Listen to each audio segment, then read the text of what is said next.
I'll send you the. I need that. Look So at everything the is now on roster after I camera. posted on Kodiak, after I swore all of them in. It will tell you what seats are vacant.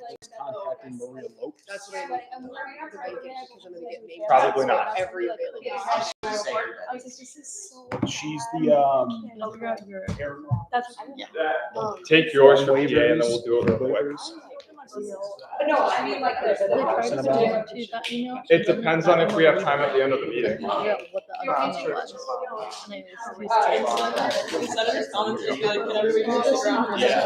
she's the one you have to submit the food waivers for events for, but she's never getting back to her emails. But then like. Alright, everybody look at me and smile. Ready? I didn't record, just kidding, sorry. Sorry.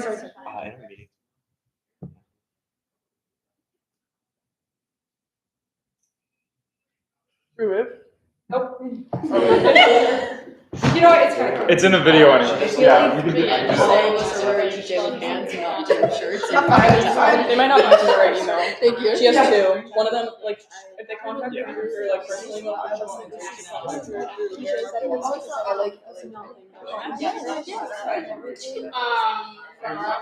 chicken. Just a whole chicken. I'm mentioning that again. No, I do. I love how, just like using the word. Forgive it. Really, she has a first. You like exactly that?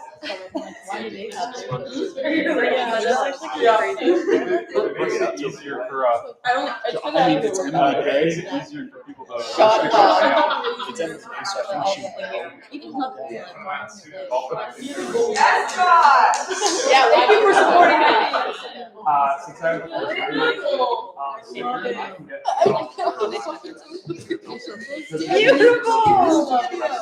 I missed the video. I might ask you. Like neuroscience? You're gonna get one just to be. Okay. I have a. I know. No, I was thinking the same thing. Meeting to order, roll call. Senator Anderson. Here. Senator Ballschmider. Here. Senator Bolio. Senator Barazzi. Here. Senator Daniels. Here. Senator Farrell. Here. Senator Godek. Here. Senator Goodman. Here. Senator Contos. Here. Senator Lemieux. Here. Senator Lipscomb. Senator Mazzaferro. Here. Senator Miller, sorry. Here. Out of order. Senator Oros. Here. Senator Scorpa. Here. Senator Shamorad. Senator Silver. Here. Senator Chairperson Lucier. Here. Secretary Bronson. Here. Chairperson Greenwood. Here. Chairperson McKiernan. Here. Treasurer Thurston. Here. Chairperson Amaya. Here. Vice President Cloutier. Here. President Kaufman. Present. All right, everyone. Welcome back. We are going to go straight into the acceptance of the minutes. So at this time, I move for the acceptance of the minutes from the 9/8/2025 meeting. Second. All right, hearing a second. Treasurer Thurston. At this time, I make a recommendation to amend the minutes from the 9/8/2025 meeting. So moved. Second. All right, hearing a second, I will allocate 3 minutes. The floor is yours. So basically, I just wanted to amend the minutes to reflect that both Upper Christian Fellowship and Psych Club were not supposed to be frozen. They were incorrectly listed as frozen due to not completing the student leadership training. In reality, all of their executive board members did complete the training. This confusion came from individuals who logged into the Zoom. Their last names weren't put in under their profile, so they weren't properly recorded. We have fixed the problem and updated the master list as well, so that won't occur again. Yeah. Any questions or comments about the amendment? Okay, we're going to do a voice vote on the amendment first. So all those in favor? Aye. Those opposed? Those abstaining? The motion passes. Now for, are there any other amendments to the minutes? Now for the approval of the amended minutes, we will do another voice vote. All those in favor? Aye. Those opposed? Those abstaining? The motion passes. Next, moving into new and existing business, we are swearing in a resident representative alternate. So I'm going to call up Natusha Guzman for oath. I got it. I'm snuggy as well. Okay. Please raise your right hand and repeat after me. I state your name. I, Natusha Guzman, Do solemnly swear that I will, do solemnly swear that I will, to the best of my ability, to the best of my abilities, fulfill the duties and responsibilities fulfill the duties and responsibilities of resident representative of resident representative, and will, and will, to the best of my ability, to the best of my ability, uphold and follow the follow policies of the Student Senate the policies of the Student Senate and the Student Senate Constitution. and the Student Senate Constitution. Congratulations.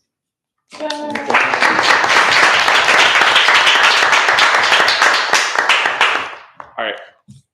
Welcome to Student Senate officially. One of the executive board members will email you the group me and we will get you into the Kodiak shortly. Next, moving into club creation, I'm going to hand the floor off to Chairperson Amaya. Is there a representative of hockey club here? Yeah, I didn't figure. Okay, so we will postpone that. If we see them come in and we have time at the end of the meeting, we will jump that in at the end. Next, we're going to move into Student Senate Constitutional Amendment approval. And again, I hand the floor off to Chairperson Amaya. Thank you. So if everyone can please refer to the page that was given to you, everyone should have one. This amendment was presented by Senator Bolio, and then kind of encouraged by President Kaufman and I. As you can see on the front page, this is what the Constitution currently has listed out for Article 11, special committees. At the back is my proposed amendment for it. All of the words in red are what I changed around, and everything that's in the original font of black has not been touched. So I'll read it for everyone very quickly. Section 1, the Student Senate President has authority to establish special committees in an ad hoc function as deemed necessary to address specific tasks. Section 2, these committees shall be approved via majority vote of the Student Senate. Section 3, special committees shall be dissolved promptly upon completion of their assigned purpose. Section 4, the chairpersons of these committees are not required to be elected representatives of the Student Senate, and the appointment as chairpersons to the committees shall require the approval of the Student Senate. While these are Student Senate committees, the members of such committees are not required to be elected representatives of the Student Senate, except as otherwise provided herein. These amendments were discussed via the executive board and approved, and also with the legislative committee, and then also approved. Now you might be asking, what was the reason for these changes to the amendments? President Kaufman and I were going over them and agreed that this would just provide future presidents of the Senate more autonomy over what special committees they create. Special committees are essentially made to be dissolved. They are not standing committees, nor should future presidents be expected to form these committees just because they are in the Constitution. Obviously, tasks and functions for specific committees might change in the future due to whatever problems the campus is currently facing. And this just allows future presidents more discretion when it comes to making these. Having these class competition committee, health and well-being, and spring event on here makes it seem as if they need to form those committees. We might want those committees formed, obviously, but it is important to expect that the future Student Senate President knows what they are doing. They were elected for a reason, and they represent the student body, and they should be able to create special committees as they see fit. Yeah, that's all I have. Yeah, thank you. If I may add also, I think that opening the door for the main reason for this is because we want to combine food and health and well-being under Senator Bolio, and make it the Food, Health and Well-being and Safety Committee, because she's also the Title IX liaison. And that can't happen with the current text of the Constitution. It's as if there's a mandate for these. Opening up the language allows the president to do things like that, condense the duties and responsibilities of those three committees into one. This was something that was debated when we first redid our constitution 2 years ago under President Alvord, and it was rejected. I disagreed with that, but now it's causing issues again. So we are looking forward to doing this. When we did do that amendment in the first place, we did loosen it up from the last language too. So this is even looser than like what the Senate Constitution has been historically. I think it allows presidents and the Senate to really dictate the direction of certain priorities. It's a huge statement to say that we have an International Student Affairs Committee and say that we have a food, health, well-being, and safety committee and stuff like that, and really like put that out there to the student body. These things are put in the rollover report. These things could come back, they could not come back. They're not a mandate. I don't think that it should ever have been a mandate. So this is kind of just changing that error in my mind and making it so that it will pop up. With the status of the rules package too, I have it set right now, and I hope that you guys who will come back will push for the next president to do this too, that when we propose special committees and officers, the president needs to have a document that all of you can review that charter the committees and specifically detail their responsibilities. It's a mandate. The reason why I didn't do that with health and well-being and food before is because they were constitutionally chartered. So there was no mandate on what exactly they were supposed to do. They were just in the Constitution as something that could come back. Now there's more responsibility on that. Now there's a little bit more of thought and dedication that need to go into it. The argument of like these committees like have been a thing in the past, in my mind, isn't a good enough argument because the documents that I use to propose these committees are in the Kodiak for all of you to view. So future Senate presidents, future Senate members who look through the Kodiak, which we do. I've heard you guys say you look at old minutes. I've heard my executives say they look at old minutes. It happens. They will look back at certain things. A lot of the actions that I take are based off of things that Senate previously has discussed, and it's either following up on it or reviving an old conversation that never really got concluded.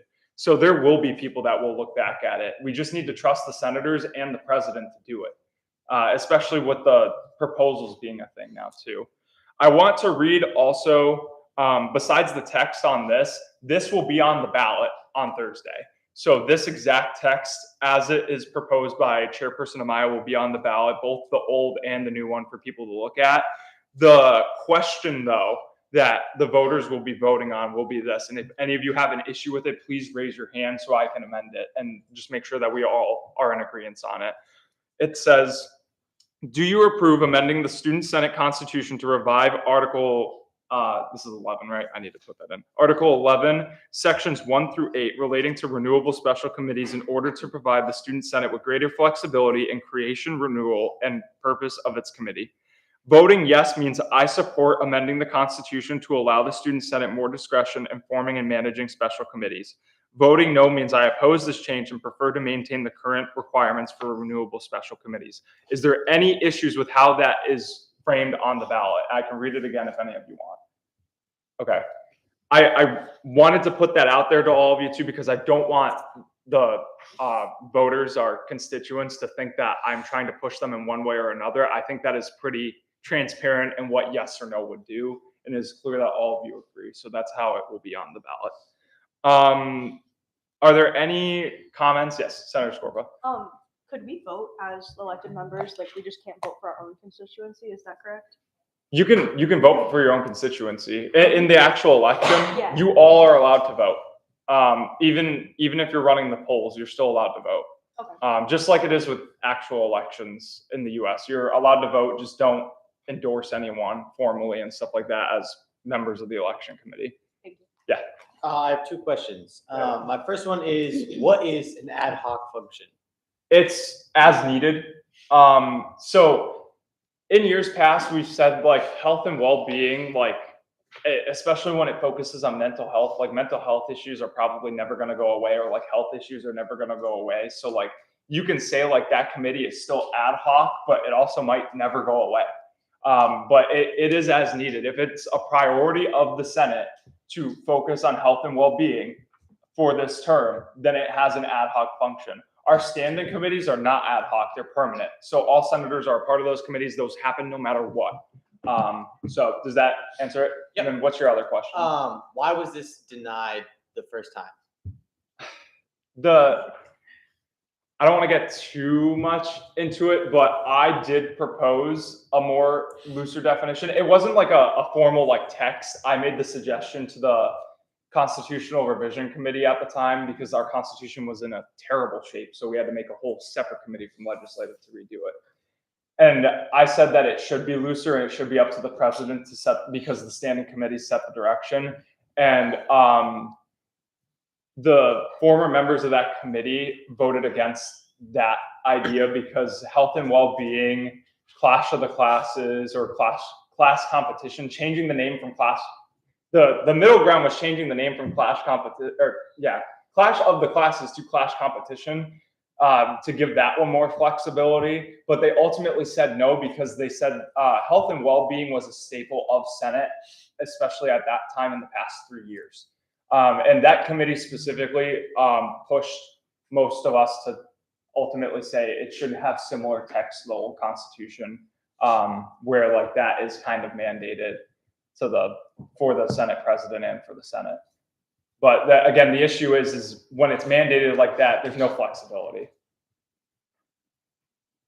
Any other questions? Yes. That brings up a good point of like, but there's always issues with health, like everywhere.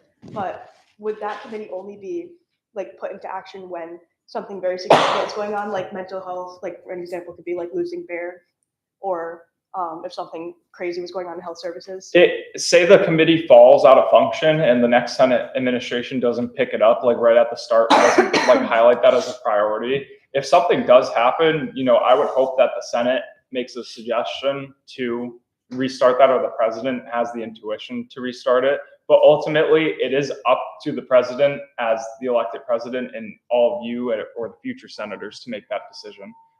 If that isn't a priority, if other things take precedent, the Senate shouldn't be forced to do that. Anything else? Yes, Senator Lipscomb. So why not mandate it and give them the option to like get rid of it later on? So just keeping it as a precaution. That's what this amendment does. So again, because as president, I would have to propose it in a document, and it's not just in our chartering document that it has to happen like that. It can come up and go as it pleases for the Senate. Does that make sense? Okay. Any other questions? Okay, we are going to do a group me vote for this because we need to record the total. And this needs a 2/3 majority to make it to the ballot, just so you're all aware.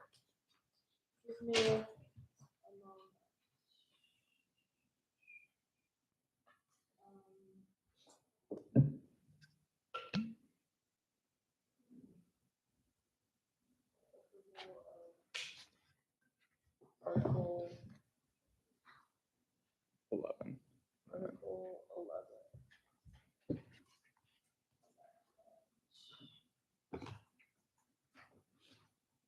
This doesn't need to go into the minutes back up, but there's a QR code that's going around for the Senate polls. If you signed up for it before this morning, I had to delete all the responses because a lot of you guys were asking for 30-minute increments instead of an hour because it would fit better into your schedules. So please scan the QR code and fill out the election poll when you have a chance. Yeah. Interested. Should be up on group meeting. I almost put yes, no, maybe.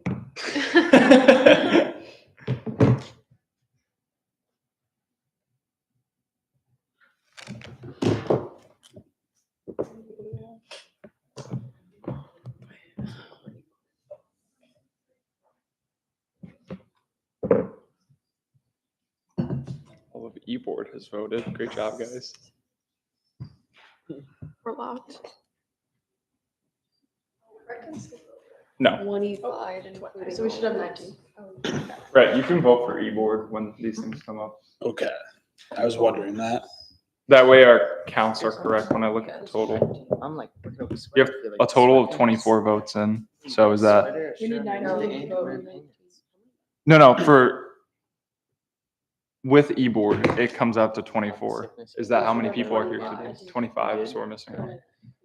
And someone extra clicked. I Someone shouldn't have you the extra. best time. Brett. in this, so It's no, Brett. you know? Brett doesn't Thank you so vote, much. so I got we're it. missing I got one. it like the second week. Two. And Who is it, guys? You, We have 19 voting. that's the members. whole point of blind ballots. Oh, okay. No, that makes sense then. Natusha's not in the group me. That's so fair. Sorry about that, Natusha. PH, I don't like the blind ballots. Then it adds up, right? 24. Yeah. Okay, that's with right. 17 yes votes, 0 no votes, and 0 abstentions, the motion passes. Thank you, Chairperson Amaya and the Legislative Committee with your diligent work on this. I'm glad that we were able to turn this around in a significant amount of time. I'm also glad that the Senate presidents going forward and the Senate at large in general just has the ability to really set their own priorities and it isn't inhibited from things like this. I'm glad we did have this conversation too. So thank you guys. Next, we have a couple of discussions. So I want to start with the public safety fire drill discussion. I'm going to allocate 5 minutes. Who is the floor going to first? Senator Goddard. Hi, everyone. So I know we kind of talked about public safety as of during Senator's comments, but a few things kind of have happened over the span of a week since then. Noting mainly public safety's response to fire alarms, particularly in Southwood, at least from what I've experienced. Just to provide a little bit more of a background, we've had 3 fire alarms in a span of a week, one of which was the actual drill 24 hours later after the first real alarm. The first alarm, it took over 5 minutes for public safety to get there. The officers that reported to the alarm, after it was cleared, they decided that they were going to just shout out a window from the 3rd floor to tell us all that we were able to go back in the building, but none of us heard them the first 2 or 3 times they said something, and then they finally actually screamed and we heard them. As we were told that we were able to go back in, as we're trying to scan in, none of us were able to scan in as they didn't reset it, so we're good to go and scan back into the building. It just felt like those officers did not have the decency to go ahead and report, back down and kind of just help it. They kind of just were ready to talk to the people who set the alarm off and didn't really care about the students overall with it. The second alarm that was a real fire alarm happened at 5 a.m. on a Sunday morning, right before several of us here on Senate had a very important brunch.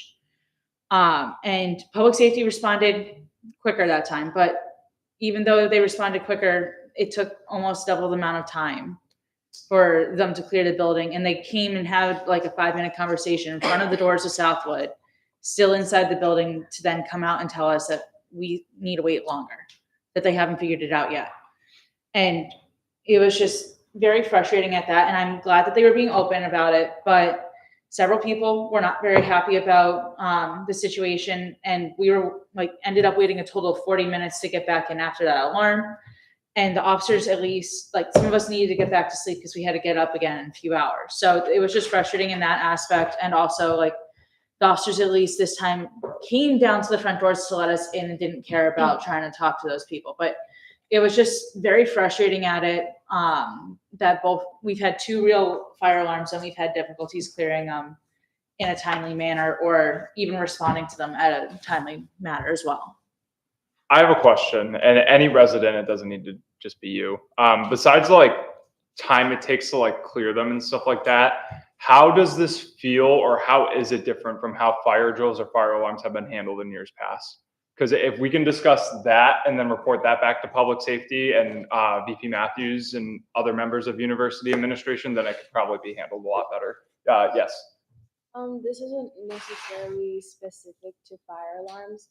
I think in general, when public safety has been called in the past couple weeks, you can, I don't want to say you can feel, but what I've heard from residents and other people is that they feel as though public safety does not care about them as people per se. They feel very dismissed. I myself have called public safety for an emergency, and they came 20 minutes later. The response time is honestly really terrible. When they get there, it feels as though they're not entirely sure of what they should be doing. And so they do something to kind of fill that gap, but we can tell, especially based on how protocol has gone on in the past.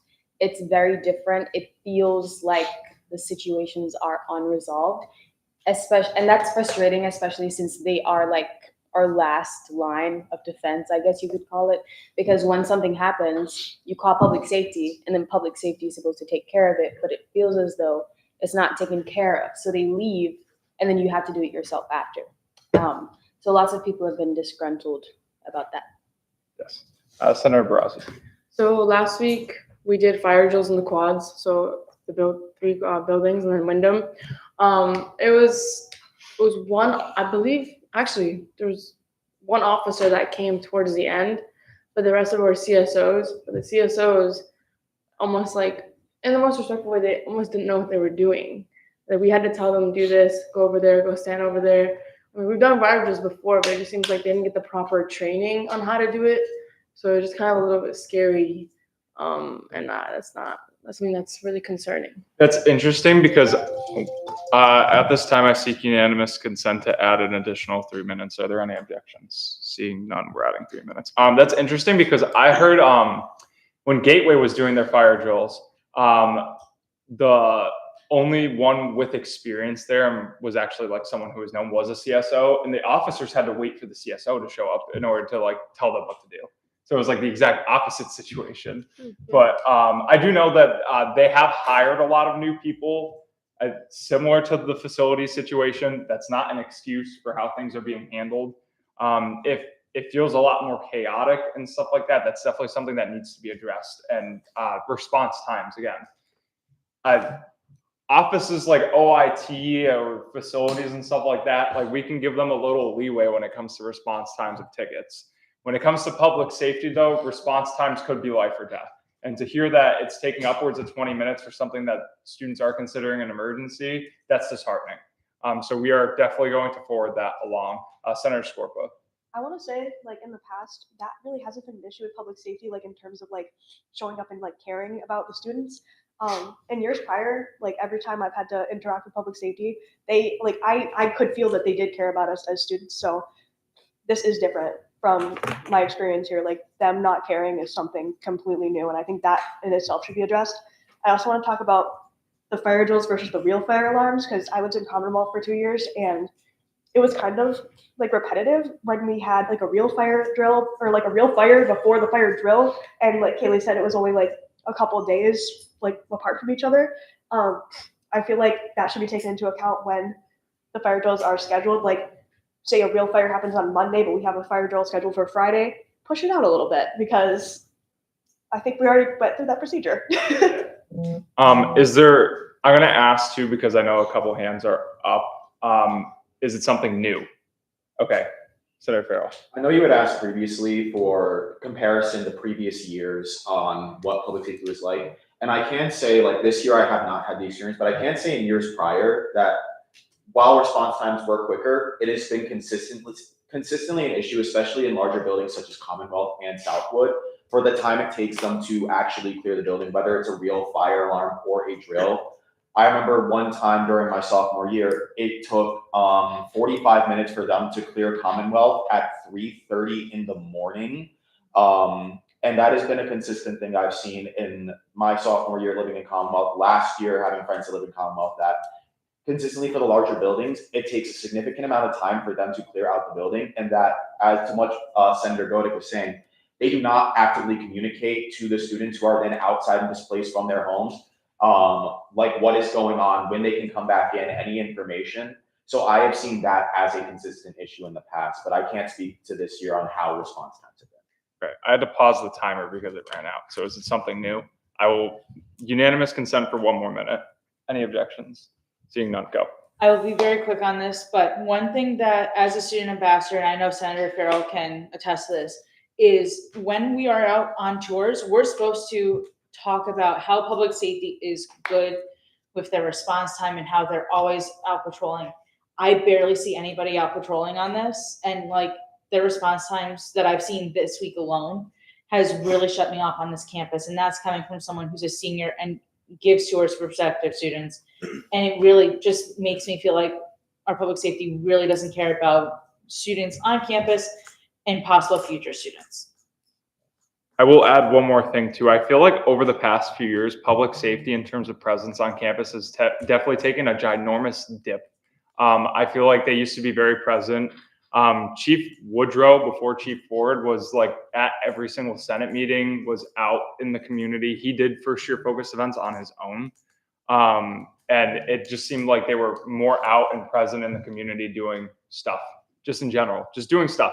It could have been anything. It just doesn't feel the same currently. I'm definitely going to reach out to them and see if we can partner with them just to get them out in the community. And maybe it is, again, like a newer, there, a lot of new hires. There was a lot of turnover.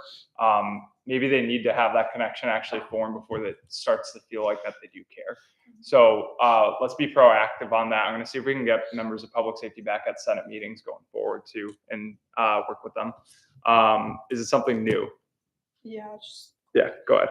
So I do have friends in Gateway, and they have told me that there's a car sitting, like a public safety car just sitting there. I don't know if it's for deterrence or whatever, but I feel like that could be used for patrolling instead. Yeah, there's one sitting on the back gate of Gateway that has no one in it. It sat there for weeks. Yeah. There's no one in it? It has no one in No. it. It just sits there. Yeah.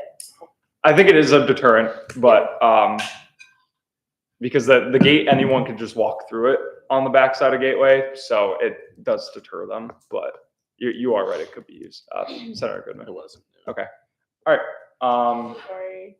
It's just adding on to what she said. The M2 patrol car is because there was an incident that happened in Gateway a couple weeks ago. So they now need to put like cars there at night or even during the day, so that just in case like people that are not students from WNE could be like scared or whatever, something like that. Make it seem like they're being Okay. Thank you. We are going to move on. Grievance form discussion. I will allocate 8 minutes to this conversation. The floor is yours, Chairperson McCarron. So I just wanted to go over, as many of you may know, I have put out a grievance form for students to access on campus. I usually post it on UPost. Right after this meeting, I will be posting on UPost the link to the grievance form. So I just wanted to highlight some of the main issues that I keep getting over and over again. And if this is something that you guys want a further discussion about, I'll open the floor for questions. Starting off, we get a lot about parking. I'm going to go over things that even we have no control over, just to clear the air. So the main issue is students consistently report an extreme lack of parking. Quote on this is, I've needed to drive around the parking lot multiple times just to hope to find a spot. I've spent upwards of 25 minutes driving around just looking and hoping for a spot, which causes me to be late for my first class that day. This kind of goes back to the public safety discussion. Like what we need is patrol officers going in the parking lot, ticketing people that are parking where they're technically not supposed to be. Like I know some people from Southwood like to drive and take up parking spots when they're technically not supposed to do that. But this is something that we don't have a direct influence over. This is something we could bring up to administration and public safety. A really big issue that I keep getting is the gym upkeep, sanitation, and health. The issue is that multiple complaints about cleanliness, damaged/rusting equipment, lack of staff enforcement, and missing cleaning supplies. Some of the quotes I've gotten are, the gym is very unsanitary and very disorganized. I have gotten sick from working out there. Cleaning supplies are frequently missing. Weights are not re-racked. I've only seen students using them a handful of times. I mean, it's just like, it's really disheartening to hear that a core place on campus is being misused and mistreated, and people see it as somewhere that is unsafe to go because of how unclean, like how unclean the area is. And this is an issue that I think we're going to be working together on as an e-board, because the amount of grievances I've gotten just about the gym alone have probably taken over half of all of the forms completed. The dining and meal plan value, which is something we've discussed in the past.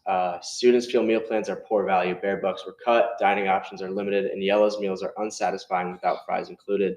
Some of the quotes I've gotten, the bear bucks for the 12 weekly meal plan was cut down severely compared to last year, which I won't read the end, but it sucks. That's basically what they said. So people are feeling like their meal swipe isn't as beneficial as it was in the previous years, and this is something that the e-board has talked about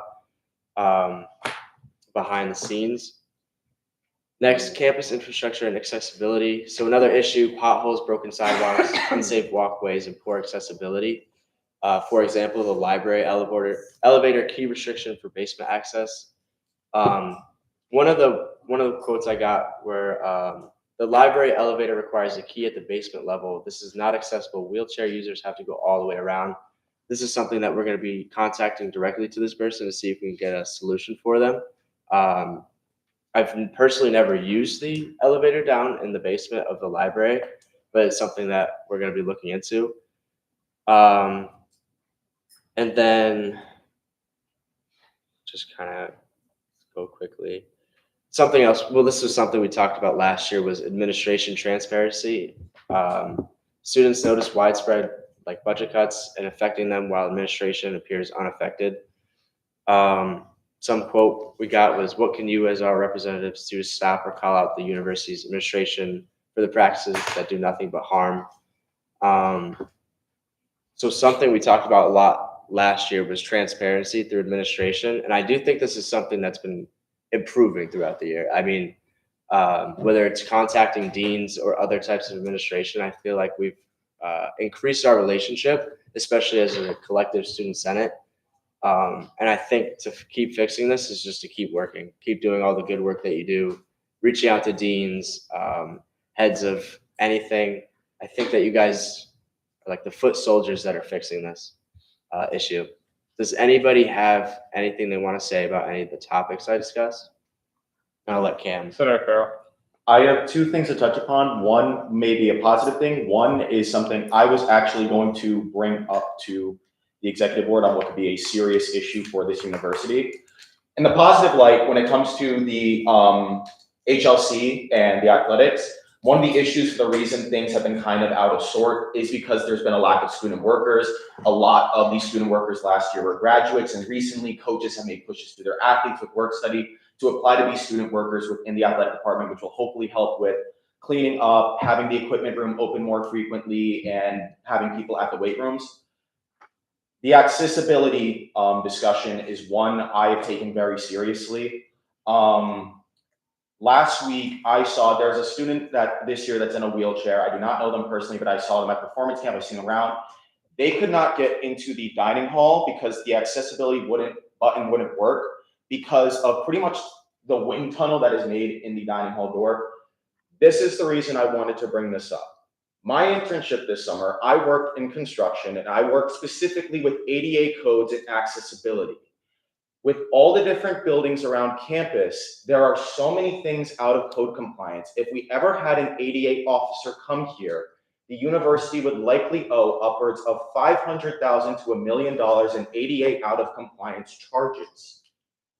That is a serious issue for buildings that are mainly inaccessible. Evergreen has more issues than I can count. The dining hall, the doors downstairs break so many codes because of the buttons not working. Many of the buildings you need to go, like Chairperson McKiernan said, people have to go wide around the buildings to even get into them. Elevators not working.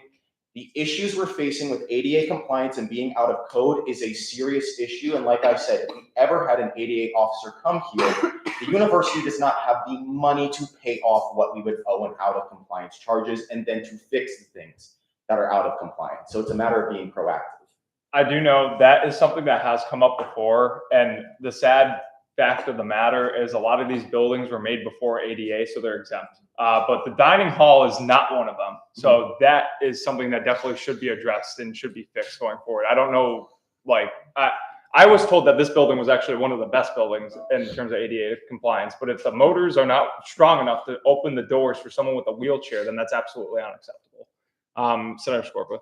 I know I was the host for Golden Bear for a day a couple years ago, and I got a student who said that she couldn't use stairs, and I genuinely did have trouble telling her to come to the school because, like you said, there's no even my freshman year, there was absolutely no wheelchair accessibility, elevator accessibility in some of these buildings.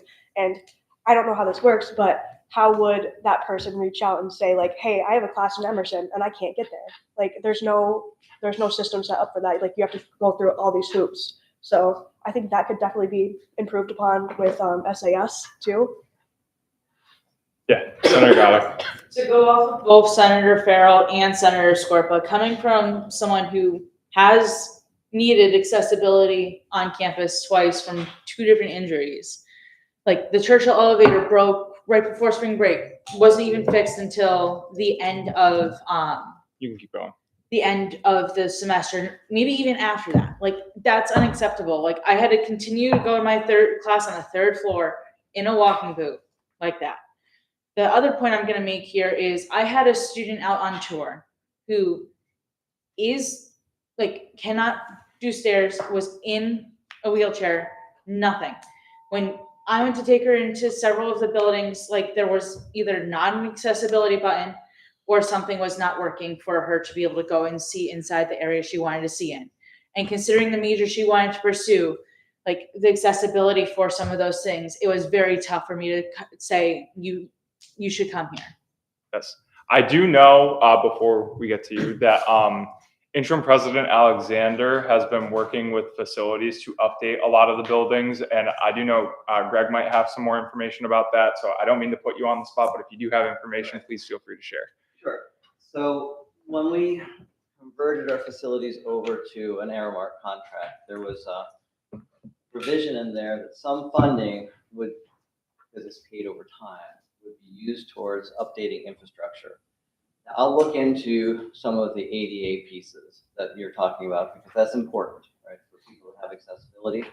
And particularly, and you're right, there's a lot of things, there's a 1991 code that happened for ADA. And so anything that was before that time, unless you actually physically change the building, there's no requirement to change it. It doesn't mean it's right, not to make it accessible. But there has to be accommodations for people who might have to use that building, right? And so we have to have some responsibility for making sure that students make accommodations and get them through SAS, have them. So, for example, a class that might be in an inaccessible space. That classroom, it would be reasonable in most cases to then move the classroom or provide for a way for a student without having to go to extremes to be able to access that classroom. I will check on what's happening in this building. Right? I know that it doesn't matter who you are. There are some days where you have to thrust yourself against those doors. I know why, because there's a negative, basically a negative space that needs to happen because there's building and all of that. So, but that doesn't make it right. So for the accessibility, not 100% sure what's built into that other than what would be happening with other kinds of adaptations. Some of the primary things that are being addressed, like today, some of you in LaRive, Southwood, yes. Okay. So you know that there's a controller issue for the HVAC systems. Much of that has been addressed. So Commonwealth is taking care of. Looks like Southwood is being taken care of. LaRive's going to take a little bit longer, so I put that email out. And those are things that are addressed in this, and that's why it's happening now with those HVAC systems, including what's happening. Emerson's got a very strange electrical system. So those things are in play right now. So it's not being ignored. I hear you loud and clear about the accessibility piece. I will double check to make sure that that is being considered, because it is actually required if we make adaptations to the structural area of the campus that is in that 1991 range or earlier, and I'll report back to you guys what I went on. Yeah, thank you. Are there any last second comments on specifically structural issues? Yes. I don't think any elevator should have a key card access. Like, why are we gating that off? Like, people with invisible disabilities as well, like who maybe can't use the stairs, but they're not in a wheelchair. Like, I feel like they feel pressured to take the stairs because the elevator is too hard to take. I hear you. Yeah, that I mean, we all know that the post down there was from public safety, so we'll probably just have to follow up with them on that unless you have a. I will follow up on that. Yeah. There's some requirements, honestly, that are a little too tricky. We have almost nobody coming on campus that doesn't belong here. So it's something that's important for people up here. I'll contact public safety and find out about that. Senator Anderson. I know the elevator in the library, that locks because the lab in the basement is open 24/7, but the upstairs closes on like the weekends, I'm pretty sure. Got it. Okay. You. It's not about structural. Go ahead. Okay, just to switch gears a little bit, the grievance that Chairperson McKiernan mentioned about, getting your bang for your buck for your dining plans and the shift in bear bucks and things like that. Greg, Will, and Leah and I will meet with Mark Larson. We have a meeting scheduled for tomorrow morning. So my next Senate meeting will have some information on that.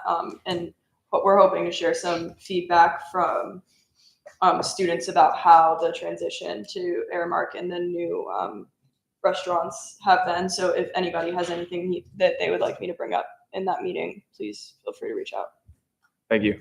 We're going to move on to the Clash of the Classes and Spirit Week discussion. I'm going to allocate 4 minutes to this conversation. The floor is yours, Chairperson Lucier. Okay, thank you. So hello, everyone. On a more positive note, I got my first program of the year, which is based off the Clash of the Classes, but it's more like a Spirit Week that you might have experienced in high school. I will send the poster right now into the group me. But so the general thing is that every single day from September 29th to October 3rd, so Monday, Tuesday, Wednesday, Thursday, Friday, each respective grade has a different theme based off like a larger general theme for the day. There's a couple faculty judges spread throughout the school who will see your outfits, vote which one's the best, and then tally it up. That class wins the day. Whichever class wins the most out of the 5 days wins it overall. And that's the general idea of it. What do they get, Brett? Am I allowed to say the amounts? Not yet, but yeah, you can say that word. Okay, the winning class or each class gets a different financial contribution or however you want to say it based off how they place. That'll then go to like t-shirts or games. Yeah. That's generally it. That also the financial contribution is something that we did plan for because it is traditional with Clash of the Classes. Like that, we haven't had a Clash of the Classes where we haven't given the councils money for winning. So that's the reason why we haven't disclosed an amount yet is because our budget's tight. So we'll figure that out behind the scenes and then we'll announce it to you guys when the time comes. Any other questions or comments? Please tell everyone about this. I need to see more costumes. Yeah. Please get a rotation on you posts too. Mm-hmm. And if you need senators to help out with that, put that in the group chat. Okay. Are these flyers up yet, Brett? Are the flyers like up yet, or have you been promoting? They're not up yet. I was going to start putting them out after this meeting. Okay. Beautiful. Perfect. All right, we're going to move to election committee updates. I have a lot of good updates for you all. So I gave all candidates till 12 o'clock today to fix any issues that they might have had with their petitions. I'm happy to report that all of them did.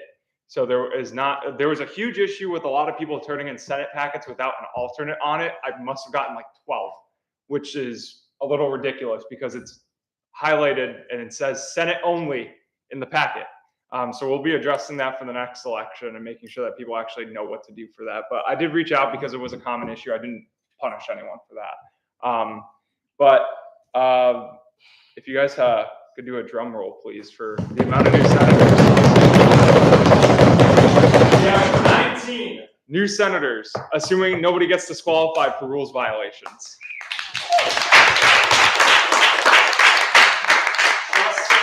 And stats about this midterm election. We had over 80 packets taken out between Student Senate and Class Council, which in my 4 years here has never happened before. That is historic. I'm thrilled to see that both Senate and Council had that much buzz for at least people to go and just grab a packet.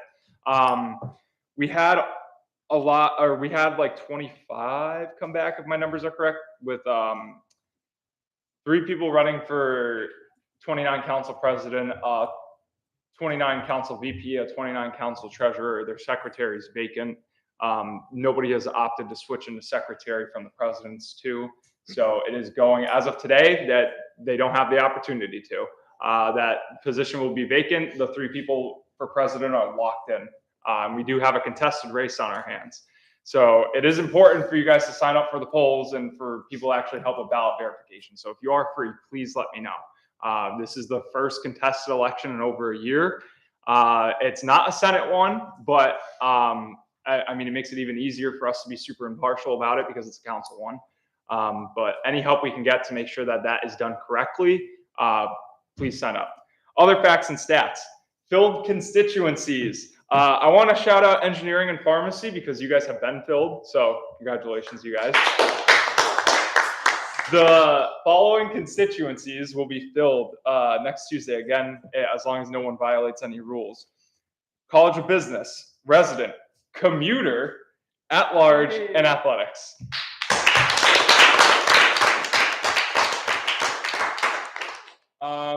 Total Senate membership projection after the election is 49, which has never happened before. Our student body hasn't been this big before. So I can say for a fact, that has never happened before.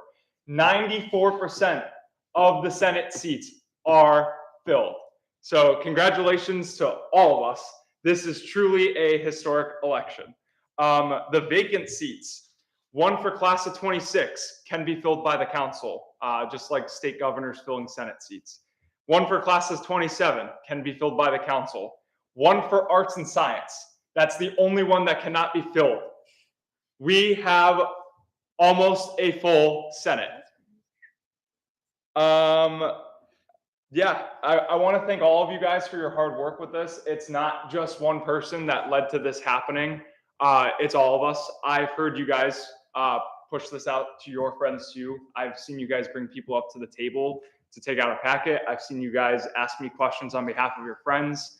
You know, the growth in organizations like this happen from grassroots efforts.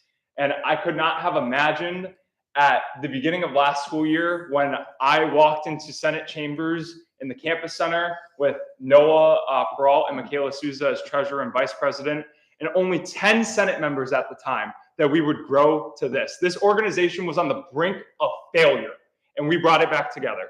So thank you all for your hard work. This would not have happened if it wasn't for each and every single one of you.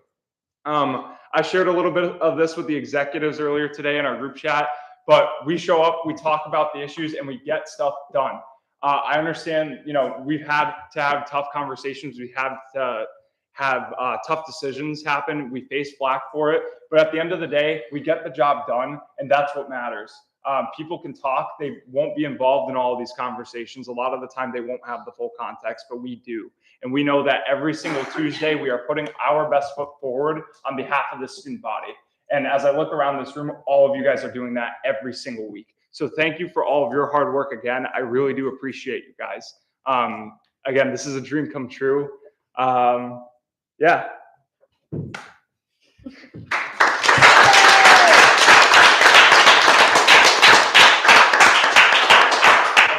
Let's move into visitors' comments. Are there any visitors' comments at this time? Okay, seeing none, we're going to move to reports, starting with finance. The floor is yours, 3 minutes. At this time, myself and the Finance Committee are unfreezing Feminists Unite and SAE Baja. Their whole executive board successfully completed the student leadership training, so they have full access to their budget, which is exciting. I have also met with Sports Management Association, and I'm in the works of helping them establish a new level definition as well as an allocation for this term. Lastly, I have been in contact with CFO Ray McCarthy to discuss things that have been going on behind the scenes. And that is all I have for this report. Thank you. Yeah, of course. Any questions or comments about the Finance Committee report? Okay, seeing none. Legislative, 3 minutes. The floor is yours, Chairperson Amaya. So for club creation, hockey club should potentially be here next week. Yeah. I've also been emailed by this person named Kayla Wickman, who is interested in creating, reestablishing the Young Republicans. This was previously a club, however, it has been deactivated for numerous years now. So this would technically follow the same process as a club creation, not a reactivation. Similarly, they're also trying to start WNE Catholics. If this is something that you are interested in, or if other people are interested in, please reach out to Kayla Wickman, as they need interest for this club to actually happen. As for club amendments, we now have 9 clubs that need amendments, so that's great. Went down to 13. And as I said previously, this is either because their constitution is 3 years or older or is in an incorrect format. Right now, the clubs that I have are ASME, Forensic Science, Women in Business, Feminists Unite, Black Student Union, Writers Forum, Muslim Student Association, Improv on the Rocks, and WNEK. If you are on an executive board for these clubs, or if you know people who are on the executive board for these clubs, please don't tell them to reach out. However, my committee will be reaching out shortly. As for additional comments, my office hours, unfortunately, I won't be in the office today. If you need me, you can email me or text me. My next office hour is tomorrow from 3 to 4. Thank you. Any questions or comments about the legislative report? Okay, seeing none, we are moving to campus relations. Chairperson McKiernan, the floor is yours, 3 minutes. Okay, so not too much to report on. Like before with the discussion, I worked on the grievance form. I just reposted it again on UPost. So either tell people or even submit your own grievances if you don't want to bring them up in front of everybody in Senate. Like Vice President Cloutier said, we have a meeting tomorrow with Mark from Aramark to talk about the food and the meal swipe discussion. Other than that, continue to work with the Westerner. And NACA. Guys, we will be coming out with selections soon, and then we'll be emailing the people that we selected. Thank you for everyone that applied. Other than that, not much. All right, thank you. Are there any questions or comments about the CR report? Okay, seeing none, PR, Chairperson Greenwood, the floor is yours. No? Okay. We have other things that we need to bring up, so if there's time after, we can. Okay, Go. anyway, my report then. So I'm meeting with Daniel Donahue about the Steppa Cruiser. We're gonna rework that event, making that go. And then my main focus this week is going to be elections on Thursday. So please be there, work your polls, and be ready to have tons and tons and tons of photos and videos taken of you.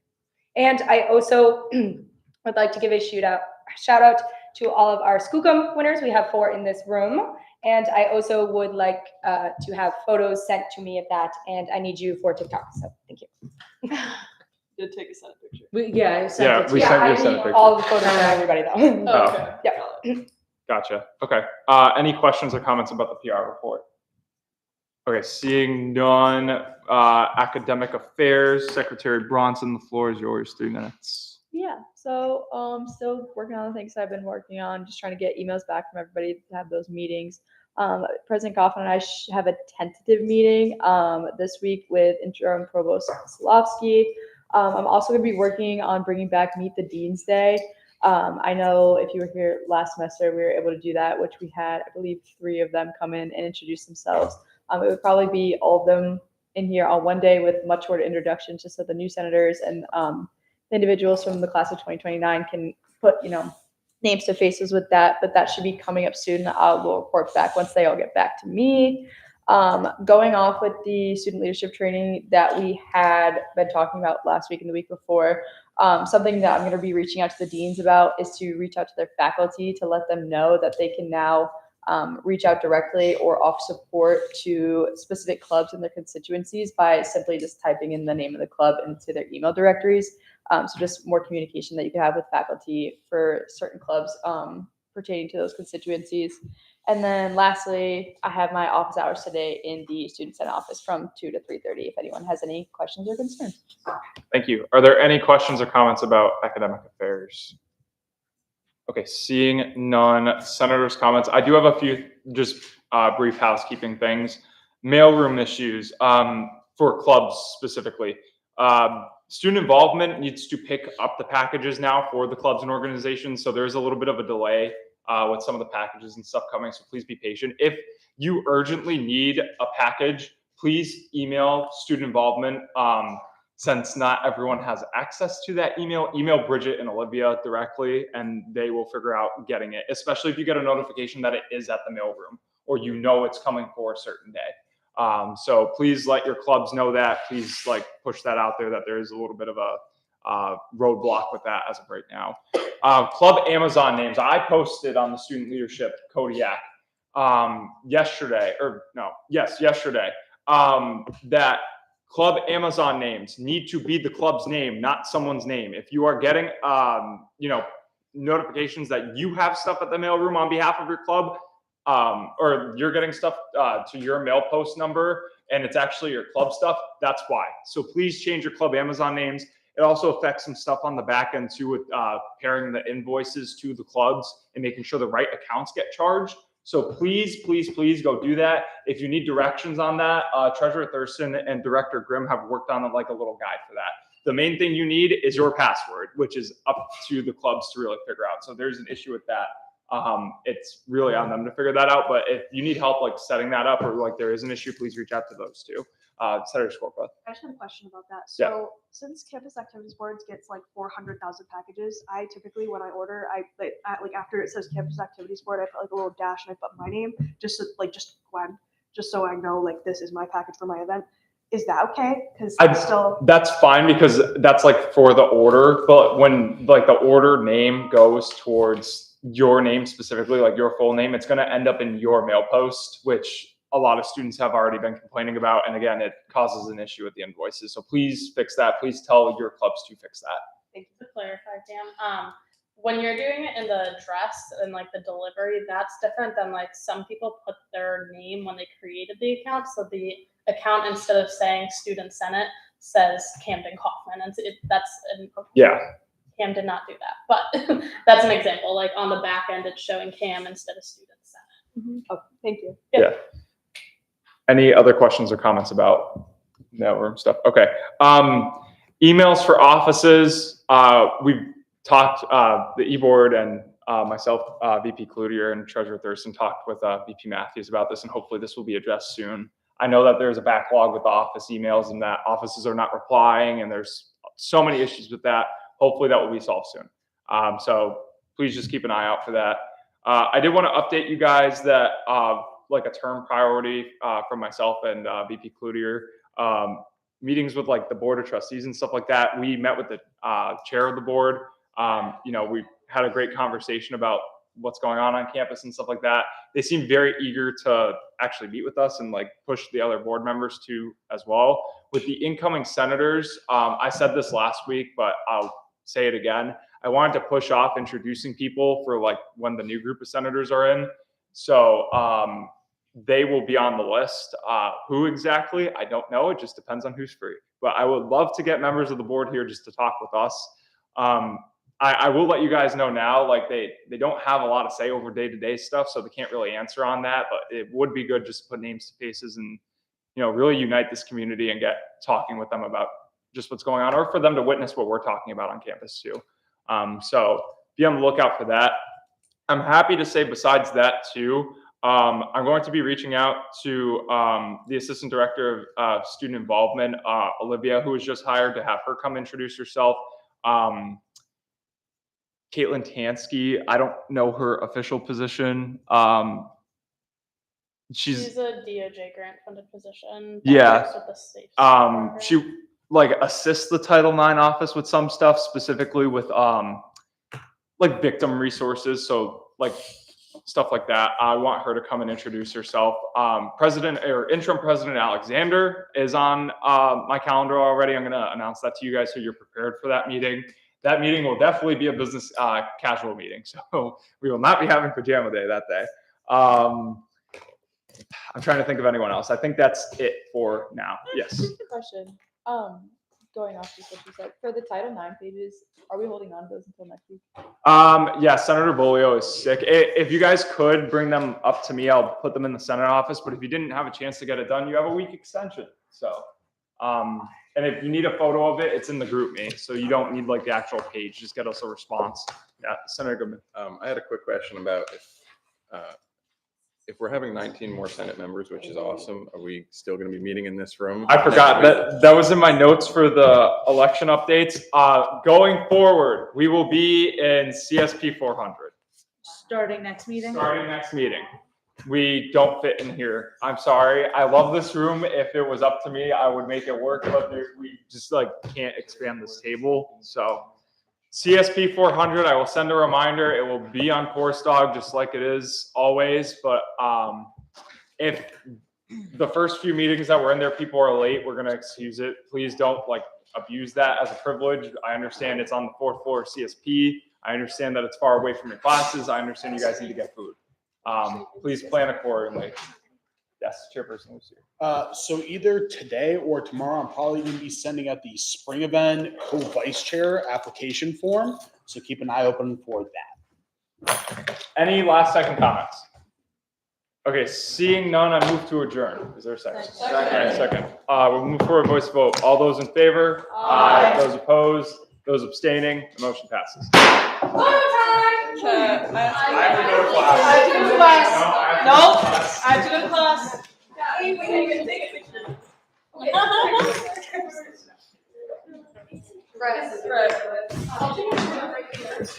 just have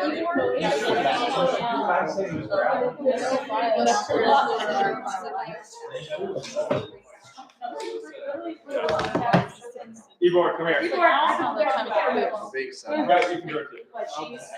We're at one. Don't worry, I really would ideally just like to just. Yes, Sorry. Yes, I did, that's very helpful. Do you mind taking the photo? Thank you. Josh, you gotta join us. Yeah, Josh is. Anyone else who wants to join me too? Who doesn't? I just wanted to mention to you. Josh, just like go to sleep right here. You won't be on the photo. Anybody who can get. You can make 2 rows. You guys can come in front. I can't stay. I just want to drop my paper off because I have to go sprint across Just campus. leave it on my stuff. I literally have to go sprint across campus. Sorry. This is so far. Can we I make 2 didn't rows? have to go, like, sorry. Stop acting like we hate each other. Come on. Someone hold my legs. Someone hold my legs so you can see my face. Just the bottom of your foot. Wait, can you see Jess? Yeah, definitely. Smile, guys. You guys feel me shaking? Guys, look happy. Come on, we did. They're stretching me. Okay, I got Oh, it. yeah. Thank you guys. I got you. Okay, I'm like, where's my bag at? Here. Give me that. Just push them. Thank you. In the least. I don't think so. Pat, So, yeah.